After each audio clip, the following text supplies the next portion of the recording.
5 തലമുറകളായി നിങ്ങൾക്കൊപ്പം PRS hospital. നമ്മുടെ കേരള ഗവർണർ ആർലേക്കർക്ക് ഒരു ബിഗ് സല്യൂട്ട്. കാരണം അദ്ദേഹം ഒരു വിവാദ വിഷയത്തിൽ കുറെ കൂടി പക്വതയുള്ള തീരുമാനമെടുത്തിരിക്കുന്നു. ആരുടെയും വികാരങ്ങളെ മുറിവേൽപ്പിക്കേണ്ട, എല്ലാ വികാരങ്ങളെയും ഉൾക്കൊണ്ടുകൊണ്ട് പോകുന്നതാണ് സനാതനധർമ്മം, അതാണ് ഭാരതീയത എന്ന് അദ്ദേഹം ഒരിക്കൽ കൂടി തെളിയിച്ചിരിക്കുന്നു. തീർച്ചയായും അദ്ദേഹം ഇപ്പോൾ ഒരു തീരുമാനമെടുത്തതായിട്ട് നമ്മൾ വാർത്തകൾ വരുന്നു. അവിടെ നടക്കുന്ന കേരള സർക്കാരുമായി ബന്ധപ്പെട്ട പരിപാടികൾ, അതിൽ ഇപ്പോൾ കേരളശ്രീ പുരസ്കാരം കൊടുക്കലുണ്ട്, ഒത്തിരി പരിപാടികളുണ്ട് അവിടെ നടക്കുന്നത്. അതിൽ ഭാരതാംബയുടെ പരിപാടികളും അങ്ങനെ നിലവിളക്ക് കൊളുത്തലും ഒഴിവാക്കിയിരിക്കുന്നു. അതേസമയം രാജ്ഭവൻ്റെ തനത് പരിപാടികൾ, രാജ്ഭവൻ്റേതായ തനത് പരിപാടികളുണ്ട്. അവിടെ ഡിസ്കഷൻ കഴിഞ്ഞ അവിടെ നമ്മുടെ സത്യമൂർത്തിയെ, പിന്നെ നമ്മുടെ മൂർത്തിയൊക്കെ വിളിച്ചിട്ട്, ഗുരുമൂർത്തിയൊക്കെ വിളിച്ച് ഒരു പ്രഭാഷണമൊക്കെ നടത്തി. അതിനവിടെ ഇത് കൊളുത്തിയിരുന്നു, ഭാരതാംബയുടെ ചിത്രത്തിന് മുമ്പിൽ നിലവിളക്ക് കൊളുത്തിരുന്നു. അങ്ങനെയുള്ള തനത് പരിപാടികൾക്ക് മാത്രം, എന്ന് പറഞ്ഞാൽ സർക്കാരിൻ്റെ ഔദ്യോഗിക പരിപാടികൾക്കല്ലാത്തതിന് മാത്രം ഭാരതാംബയുടെ വിളക്ക് കൊളുത്തുന്നു. അപ്പോൾ അത് പൂർണ്ണമായി ഒഴിവാക്കിയിട്ടില്ല, അത് ചെയ്യുന്നു. സർക്കാരിൻ്റെ, കേരള സർക്കാർ ഒരു ഇടതുപക്ഷ സർക്കാരായതുകൊണ്ട് അവർക്ക് താല്പര്യമില്ലാത്ത ഒരു വിഷയം, ഒരു പ്രതിസന്ധി ഉണ്ടാക്കി വീണ്ടും വീണ്ടും അത് വാർത്തകൾ സൃഷ്ടിക്കാൻ രാജേന്ദ്ര ആർലേക്കർക്ക് താല്പര്യമില്ല. അത് ഗവർണർക്ക് അങ്ങനെ ഒരു താല്പര്യമില്ല എന്ന് പറയുമ്പോൾ അത് വളരെ വലിയ പക്വതയുള്ള ഒരു തീരുമാനമാണ്. പക്ഷെ അങ്ങനെയൊക്കെ തീരുമാനിക്കാൻ സാധാരണ അങ്ങനെയല്ല വരുന്നത്.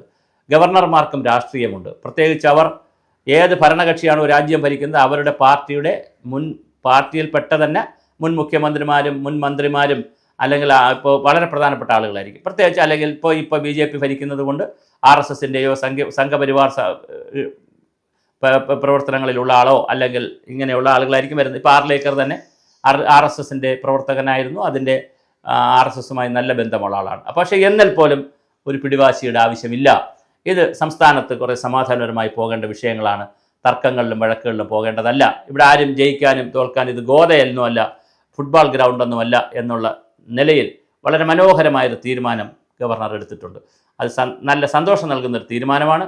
തീർച്ചയായിട്ടും ഗവർണർ അതിന് കയ്യടി അർഹിക്കുന്നു. അദ്ദേഹം അത് സല്യൂട്ടിന് അംഗീകാരത്തിനും അർഹത നേടിക്കഴിഞ്ഞു.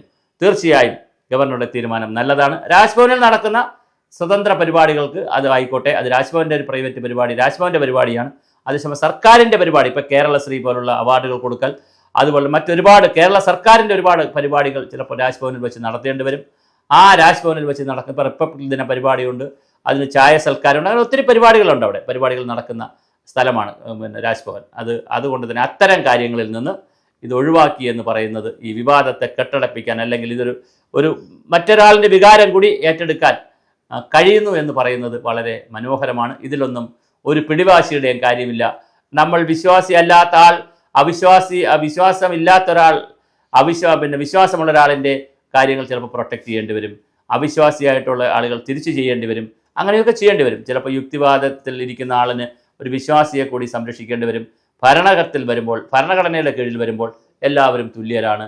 എല്ലാവരുടെ വികാരങ്ങളെയും നമ്മൾ മുമ്പോട്ട് കൊണ്ടുപോകണം. ഒരു വികാരത്തെയും വ്രണപ്പെടുത്തി ഇയാൾ വന്നു പോയത് കൊണ്ട്, അല്ലെങ്കിൽ ഇദ്ദേഹം ഗവർണറായി പോയതുകൊണ്ട്, ഇദ്ദേഹം മുഖ്യമന്ത്രി ആയതുകൊണ്ട്, ഇദ്ദേഹം പ്രധാനമന്ത്രി ആയതുകൊണ്ട് ഞങ്ങൾക്ക് ഈ രാജ്യത്ത് ഞങ്ങളുടെ മതവും വിശ്വാസവും ഞങ്ങളുടെ പ്രമാണങ്ങളും ഞങ്ങളുടെ പാർട്ടിയും എല്ലാം വച്ചുകൊണ്ട് ഞങ്ങൾക്ക് താമസിക്കാൻ കഴിയുന്നില്ല എന്ന് ഏതെങ്കിലും പൗരന് തോന്നിയാൽ അതൊരു സുഖമുള്ള കാര്യമല്ല എന്ന് ഗവർണർ തിരിച്ചറിഞ്ഞിരിക്കുന്നു. ആ തിരിച്ചറിവ് ഒരു വലിയ തിരിച്ചറിവാണ്. ഗവർണറിൻ്റെ ഈ തീരുമാനത്തെ എല്ലാവരും അംഗീകരിക്കുമെന്നാണ് കരുതുന്നത്.